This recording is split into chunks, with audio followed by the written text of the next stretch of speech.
Tinukoy ni dating PBA Commissioner Noli Iyala ang isang piyesa na wala sa Gilas, Pilipinas kung saan ayon sa kanya meron ang mga kalabang bansa.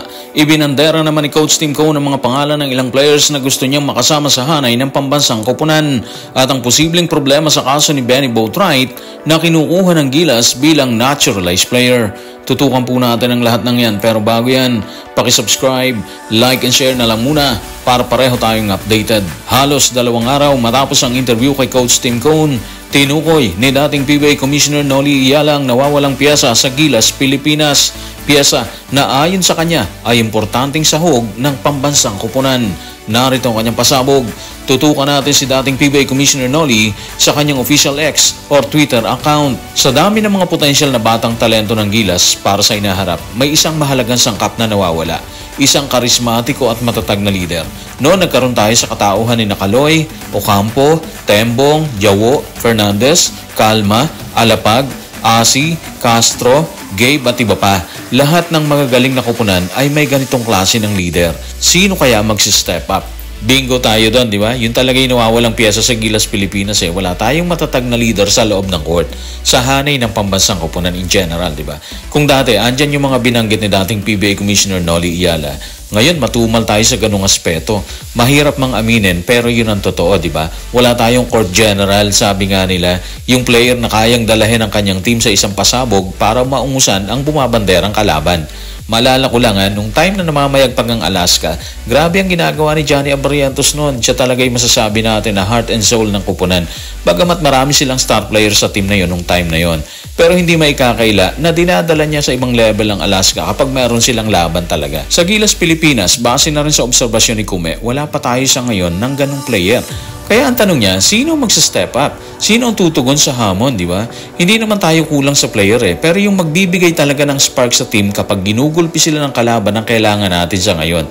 Kaya sa tingin natin, malaking hamon to hindi lang sa player na nasa kasalukuyang hanay ng Gilas, kung hindi hamon din ito maging kay Coach Tim Cone. Siya kasi nagtitimon dito, so alam niya kung sino ang pwedeng magbigay ng apoy sa kapwa niya player sa mga oras na palyado ang karamihan sa kanila. Ang nangyayari kasi ngayon kapag pumalpak sila, lalo na sa stress na kailangan ng grupo, wala na, hindi na sila nakakabangon. Ang dahilan, walang matibay na leader sa loob. Wala tayong alapag nung time ni Coach Chot Reyes, lalo na nung 2014 World Cup. Habang tinukoy na ni dating PBA Commissioner Noli Iyala ang nawawalang piyesa sa Gilas, Pilipinas, ibinandera naman ni Coach Tim Cone ang pangalan ng ilang players na gusto niyang maipasok sa hanay, kung saan kasama ang isinisigaw ng ilang fans na si Renz Abando. Narito ang kanyang paglalahad. Tutukan natin si Coach Tim sa report ni Ruben Terrado sa Spin. Gusto sana naming makasama si Ans Kwame sa huling Asia Cup kahit man lang makapagsanay siya kasama ng koponan. Pero sumama siya sa strong group at naglaro siya sa Jones Cup. Kaya hindi namin siya nakasama. Ganon din ang nangyari kay Renz Abando. Gusto rin naming isama si Renz para makapagsanay kasama sina RJ at Troy. Gusto rin namin si Lucero. Pero pumunta siya sa States at hindi pa ayos ang kanyang mga papeles. So sila yung 4 na naunang tinukoy or inimbitahan ni Coach Tim Cone. Ang problema nung time na yun, si RJ at Troy lang ang nakasama ni Coach Tim dito sa practice. 4 sila, di ba? Uulitin natin, hindi pa kasama si QMB dyan. Nasa tingin natin, sure ball na siya sa Gilas dahil naayos na yung papel niya na hinihintay ng SBP at ni Coach Tim na maayos mula sa FIBA, di ba? Ang problema, ayon sa interview na lumabas sa Power and Play ni dating PBA Commissioner Noli, parang hanggang 2 lang ata ang ipapalit niya o ipapasok sa team. So kung medyo sigurado na si QMB, halimbawa lang po na sigurado na siya kasi wala pa namang formal na announcement talaga na pasok siya.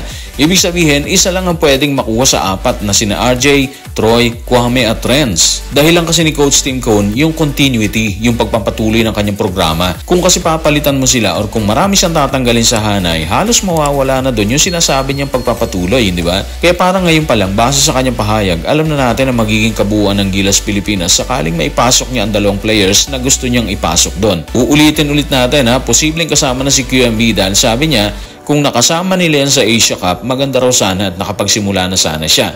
Tapos sinabi din niya na nakilala na sana ni QMB yung mga kasama niya sa hanay kung nangyari yung pagsama niya dito sa Asia Cup. So sabi nga nila, read between the lines na lang, di ba? Malalaman mo na yung sagot doon. Kung nagpahayag si Coach Tim ng kahanda magpalit ng player sa kanyang hanay, hindi naman malinaw kung ano na ang lagay ni Benny Boatwright bilang naturalized. Kasabay niyan, ibinunyag ni Homer Sison ang posibleng kaharaping problema ng Gilas sa kaso ni Benny Boatwright.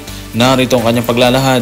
Tutukan natin si Homer Sison sa kanyang report sa Spain. Ang mga import na kasing husay ni Benny ay kumikita ng humigit kumulang na $35,000 hanggang $40,000 kada buwan sa Taiwan.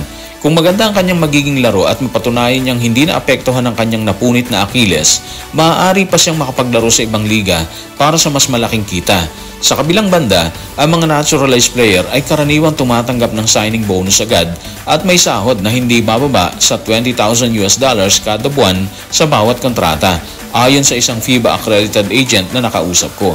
Ano kaya ang pipiliin ni Benny Boatwright? Well, malaking problema yun kung gano'n, di ba? Kung tatanggap si Benny Boatwright ng ganung halaga, $35,000 to $40,000 sa ibang liga. Kung ikaw yon, para mag-iisip ka talaga. Sa Gilas, ayon kay Homer Sison, $20,000 per month ang sweldo niya bukod sa signing bonus. Ang layo, di ba? Pero siguro, pag-usapan natin yung lagay ngayon ni Benny, parang napakalabo pa rin, di ba? Walang lumalabas na balita tungkol sa kanya kung ano na ba ang estado niya dito sa Gilas. Kasi dati walang usapan tungkol sa proseso ng kanyang naturalize eh. Siguro masigit na wala ngayon dahil ang daming problema ng bayan na tinatalakay ng Kongreso. Andyan ang anomalya sa flood control. Andyan din ang kakatapos lang na usapin sa impeachment na ngayon nasa Supreme Court pa rin ang bola dahil sa apela ng Kongreso. Ibig sabihin, walang malinaw na estado ngayon si Benny Boatwright. Buti na lang kamo, maganda pa rin ang pangangatawan ni Justin Brownlee. Kinakaya pa rin niyang sumabay sa mga kalabang bansa kasama ang hanay ng Gilas Pilipinas. Ang problema, hindi na rin siya bumabata. Kalaunan, magre-retiro din yan. Iiwan din niya ang Gilas katulad ng mga naunang naturalized player natin noon. Kung hindi gumugulong yung proseso, hindi rin magkakaroon ng katuparan ng posibleng paglipat ni Brownlee ng trono kay Benny Boatwright sa hinaharap. Tapos may ganitong issue pa, yung $35,000 to $40,000 per month na pinasabog ni Homer Sison. Kung ikaw si Boatwright, mag-iisip ka talaga kung ano mabuting gawin sakaling aprobado na siya ng Pilipinas bilang naturalized ng Gilas, di ba? So guys, maraming salamat.